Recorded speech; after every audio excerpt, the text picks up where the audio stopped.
What is really interesting with this recent incident that took place over the weekend at Coachella, where Donald Trump was having his next rally, obviously in the lead up to the elections in November, is this particular individual, Vem Miller, as he's been named, was arrested at the second cordon of entry into the rally space.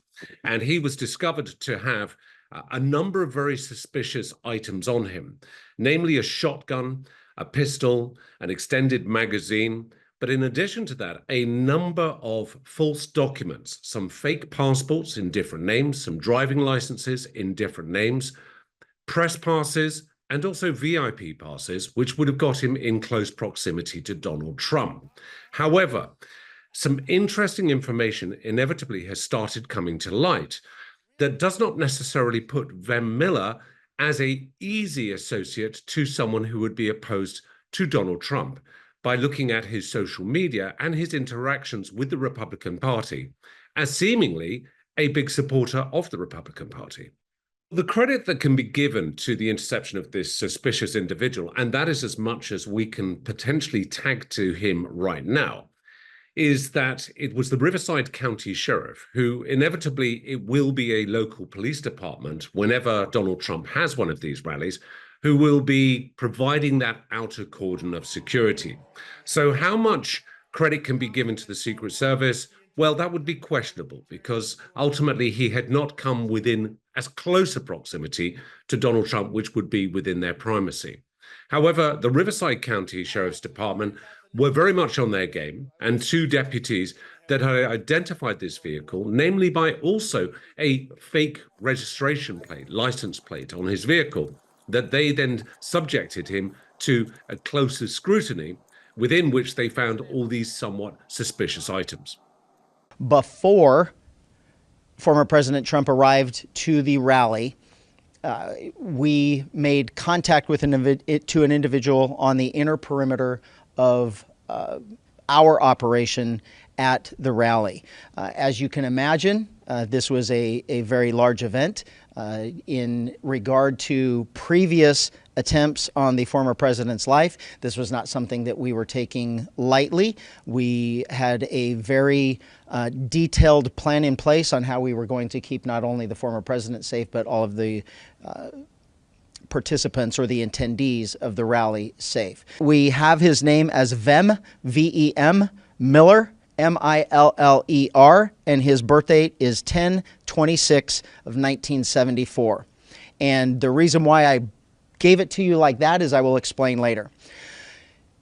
He approached the outside perimeter, gave all indications that he belonged there, that he was that he was a participant that was allowed to get into VIP and to and a press corps, and so he was allowed through that outer perimeter.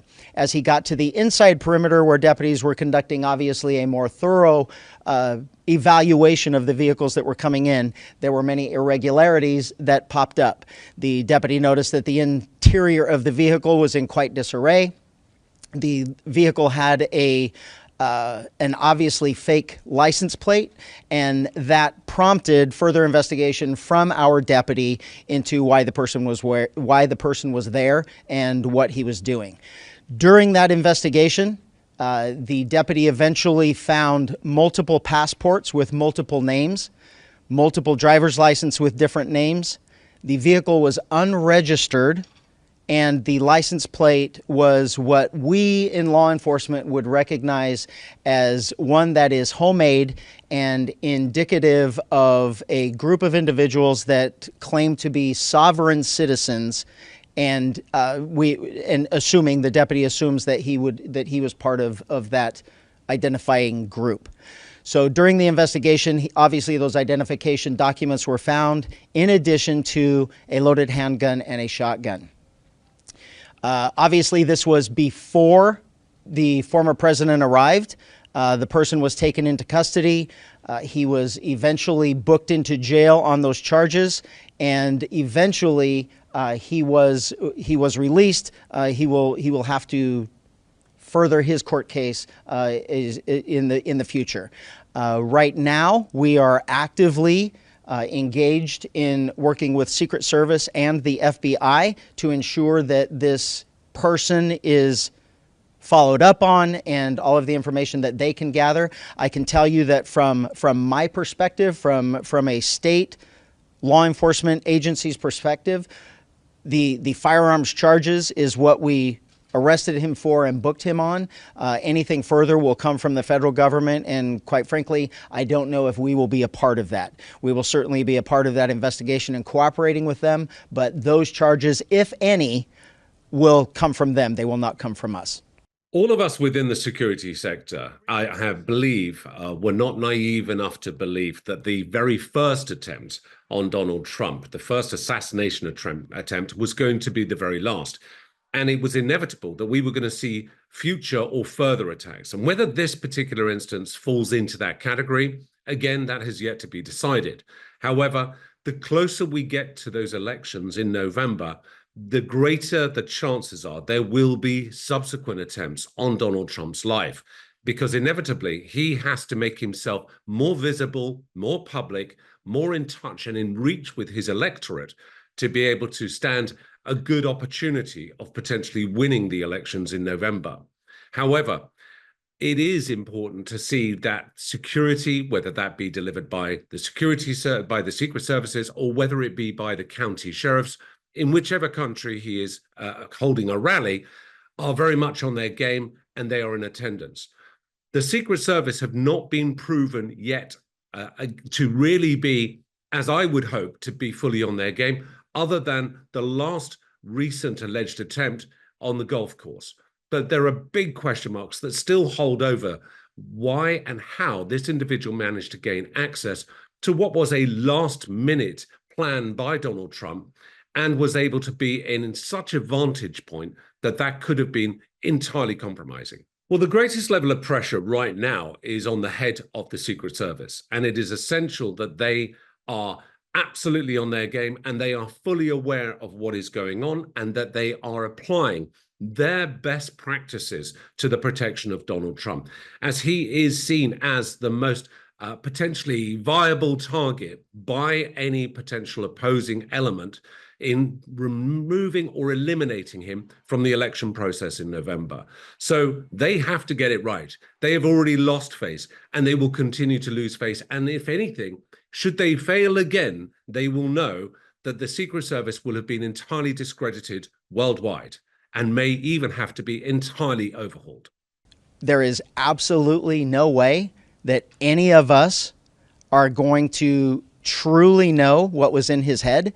I can tell you that none of the other probably 50,000 people that showed up yesterday for that event brought multiple passports with different names and guns.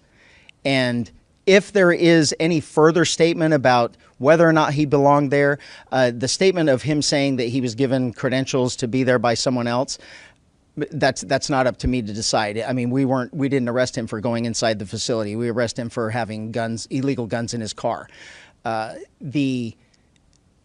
What his frame of mind was, all we can do is speculate, unless we truly just want to believe anything that he tells us. This is what I am very glad of. I know that the presence that we had at the rally with deputies, with snipers, with counter snipers, and Secret Service snipers and counter snipers, I am glad that we're not talking about this after we shot him.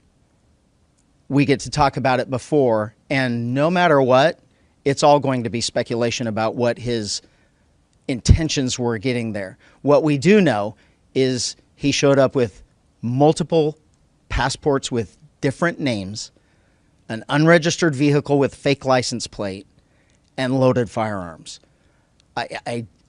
If you're asking me right now, I probably did have deputies that prevented the third assassination attempt. If we are that politically lost, that we have lost sight of common sense and reality and reason, that we can't say that, holy crap, what did he show up with all of that stuff for and loaded guns, and I'm going to be accused of being dramatic, we have a serious, serious problem in this country because this is common sense and reason. I saw some of you there yesterday. You didn't have guns and fake IDs. I don't know how else to explain it.